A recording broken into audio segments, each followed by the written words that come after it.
The Urmet VOG5 monitor, part of the voice and gesture range, is a 5-inch 2-wire monitor that is compatible with our 2-wire door entry system 2Voice. Let's unbox it.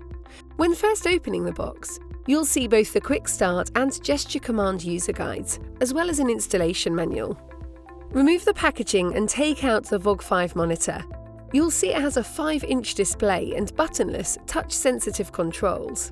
All of the controls are on the front of VOG5, from the primary controls such as answering and ending a call and opening the door, to the secondary controls such as viewing entry panel camera feeds and switchboard cooling.